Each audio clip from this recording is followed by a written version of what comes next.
دنیا اس وقت ایک عالمی جنگ کی طرف جا رہی ہے۔ یہ غور کرنا چاہیے کہ امریکہ نے، اسرائیل نے پہلے فلسطین کے ساتھ کیا کیا، غزہ کے ساتھ کیا کیا، شام کے ساتھ کیا کیا، لبنان کے ساتھ کیا کیا، اردن کے ساتھ کیا کیا، چچنیا کے ساتھ کیا کیا، بوسنیا کے ساتھ کیا کیا۔ اللہ اکبر۔ اور اب ایران کی باری۔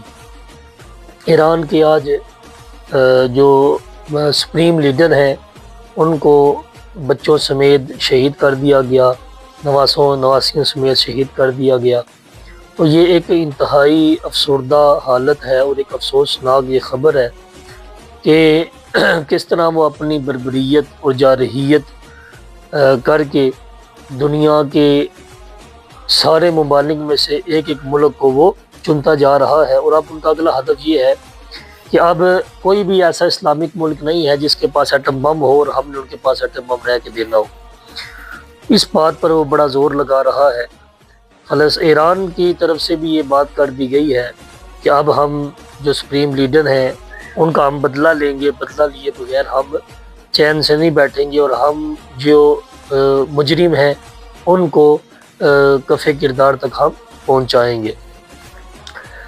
ہر طرف جنگا جنگی کی صورتحال ہے۔ پاکستان دیکھ لے، وہ بھی اس وقت جنگ میں کودا ہوا ہے افغانستان کے ساتھ، اور دیگر ممالک آپس میں ایک دوسرے کے ساتھ جو ہے وہ جنگ کی پلاننگ کے بارے میں سوچ رہے ہیں۔ ترکی سوچ رہا ہے کہ میں اپنا بارڈر والا ایریا لے لوں گا۔ تو اللہ تعالیٰ پورے عالم اسلام کی خیر فرمائے۔ اللہ تبارک و تعالیٰ ہم سب کو ایک یکجا ہونے کی توفیق نصیب فرمائے۔ اللہ تعالیٰ غیبی امداد نصیب فرماتے ہوئے ہم سب کی حفاظت فرمائے، کیونکہ پاکستان کا جو ملک ہے یہ بھی نشانے کے اوپر ہے، یہ بھی نظروں کے اوپر ہے۔ رسول اللہ صلی اللہ علیہ وسلم نے تو جہاد کو پسند فرمایا تھا۔ رسول اللہ صلی اللہ علیہ وسلم، بخاری شریف کے اندر حدیث پاک ہے کہ رسول اللہ صلی اللہ علیہ وسلم نے فرمایا میں جنگوں والا نبی ہوں، نبی الملاحم، میں جنگوں والا نبی ہوں۔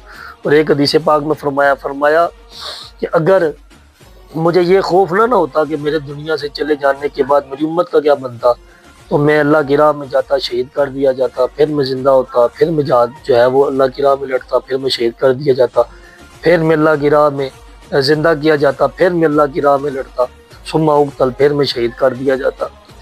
تو کہنے کا مطلب یہ ہے کہ جب کفار کے، انگریز کے ٹکڑوں پہ پلیں گے تو ان کے سامنے بات پہ نہیں نہ کرنی ہوگی۔ جس اسلامی ملک کے فیلڈ مارشل کو کافر اور بڑا یہودی جنڈ کہے، عیسائیوں کا بڑا لیڈر کہے کہ یہ میرا فیورٹ وزیر اعظم ہے یا یہ میرا فیورٹ فیلڈ مارشل ہے، تو بتاؤ کہ اس نے کیا جنگ کرنی۔